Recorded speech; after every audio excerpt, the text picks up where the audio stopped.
Hello my dear student, आप कैसे हो? सब अच्छे हो गए? तो आज हम आपको बताने जा रहे हैं प्लांट हार्मोन्स। ठीक है, पादप हार्मोन्स जो हैं, ये जो है एग्रीकल्चर का एग्जाम हो या कोई भी कंपटीशन एग्जाम हो उसमें पूछे जाते हैं। और जो भी हमारे एग्रीकल्चर के स्टूडेंट हैं या बायोलॉजी के स्टूडेंट हैं उनको ये जानकारी होनी चाहिए। तो चलिए देखते हैं बहुत अच्छी ट्रिक मेथड से। तो सबसे पहले हमारा ऑक्जिन हार्मोन्स है। ऑक्जिन हार्मोन्स का काम क्या होता है? ये टिश्यू कल्चर में सेल डिवीजन का कार्य करता है। ठीक है, ये प्लांट में क्या करता है, जो टिश्यू होते हैं उसमें क्या करता है, सेल डिवीजन, ठीक है, कोशिका विभाजन का कार्य करता है, जिसके कारण प्लांट की क्या होती है, ग्रोथ होती है। ठीक है, तो ये ऑक्सिन हार्मोन्स वहाँ पे काम करता है। अगला हार्मोन है हमारा एस्टिक एस्टिक जो एस्टिक एसिड है ना, ये प्राकृतिक रूप में होता है IA। ये फल झड़ने से रोकता है। ये क्या करता है, जो फल होते हैं, फल फल झड़ने से रोकने का काम कौन करता है? IA करता है। ये प्राकृतिक होता है। इसके बाद आता है IBA। ठीक है, IBA क्या होता है? ये संश्लेषित हार्मोन्स होता है। ये जड़ फुटान के लिए आवश्यक होता है। जड़ फुटान मतलब जड़ों की वृद्धि के लिए, जड़ें बनाने के लिए ये कार्य करता है IBA। ये संश्लेषित होता है। ठीक है, बनाया जाता है। इसके बाद है नेप्टिक एसिटिक एसिड जो होता है, ये संश्लेषित ये भी होता है। ये फूलों के विरलीकरण व फल झड़ने से रोकता है। जैसे फूल होते हैं, फूल जब बिगड़े हो जाते हैं, यानी कि फूलों के बिरलीकरण, बिरलीकरण मतलब होता है जैसे जब फूल घने होते हैं तो उनको बिगड़ा करना, मतलब तोड़ना। तो ये जो जो समस्याएं होती हैं या जो फल झड़ जाते हैं उनको रोकने का काम कौन करता है? एन ए करता है। ठीक, इसके बाद हमारा आता है 2,4-D। देखो 2,4-D जो है एक ये फूलों को झड़ने से रोकता है। देखो जब 2,4-D को 20 ppm से कम दिया जाता है तो ये फूल को झड़ने से रोकता है, हार्मोन्स का काम करता है। लेकिन जब 2,4-D को 20 ppm से ज़्यादा मात्रा में दिया जाता है तो ये शाकनाशी का कार्य करता है, यानी कि जब तब ये हर्बिसाइड बन जाता है। 2,4-D जो है ये चौड़ी पत्ती वाले जो खरपतवार होते हैं या जो शाकनाशी होते हैं ना, तो वो ये शाकनाशी के रूप में उसमें प्रयोग किया जाता है। चौड़ी पत्ती वाले जो भी खरपतवार हैं उनके लिए प्रयोग करने के लिए 2,4-D का ही प्रयोग किया जाता है। ये 20 ppm से ज़्यादा मात्रा में जब जब दिया जाता है, और जब 20 ppm से कम मात्रा में दिया जाता है तो ये हार्मोन्स का काम करता है, ये फूलों को झड़ने से रोकता है।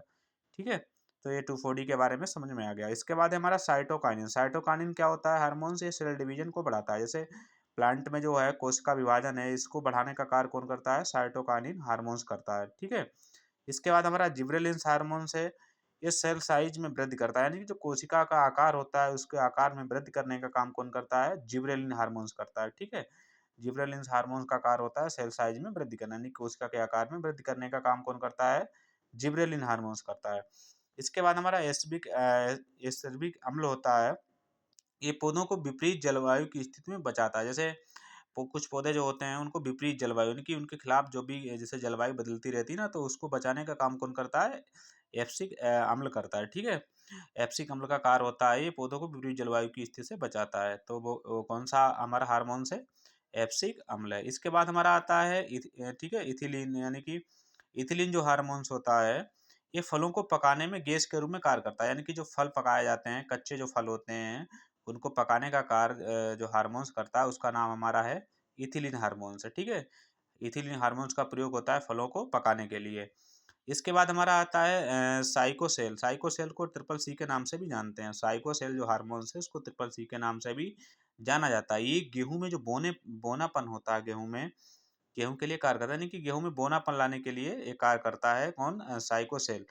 ये क्या कार्य करता है? जिससे जो फसल में जो होती है वो गिरे ना, यानी कि फसल इतनी ना बढ़े कि वो गिर जाए। तो गिरने से बचाने का काम कौन करता है गेहूं की फसल में? तो वो हार्मोन्स का नाम है साइकोसेल। ठीक है, इसे ट्रिपल सी के नाम से भी जानते हैं।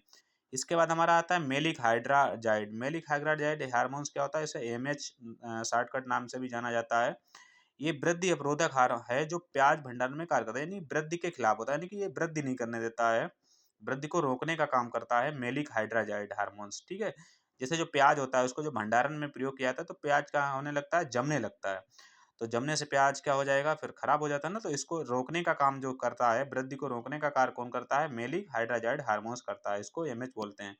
तो आज हमने आपको ये बताए हैं हमारे जो प्लांट हार्मोन्स हैं, पादप हार्मोन्स हैं, इनके कार्य के बारे में बताया है और कौन-कौन से हमारे, ये देख लीजिए आप, जो प्लांट हार्मोन्स हैं ये हर कॉम्पिटिशन एग्जाम में आते हैं, चाहे कोई भी कॉम्पिटिशन एग्जाम हो। अब ये चाहे एग्रीकल्चर के स्टूडेंट हो चाहे बायोलॉजी के, सबके लिए इंपॉर्टेंट होते हैं।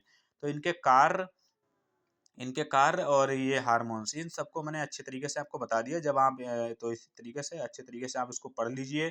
मेरा वीडियो को 1 से 2 बार जब आप देखोगे तो आपको ये अच्छे तरीके से इनको याद हो जाएँगे, उनके कार्य भी याद हो जाएँगे। ऐसे ही आगे अच्छी ट्रिक में और अच्छे कंटेंट्स जानने के लिए हमारे जो फ़ेसबुक या जो हमारा इंस्टाग्राम या जो हमारा जैसे यूट्यूब चैनल है, इसको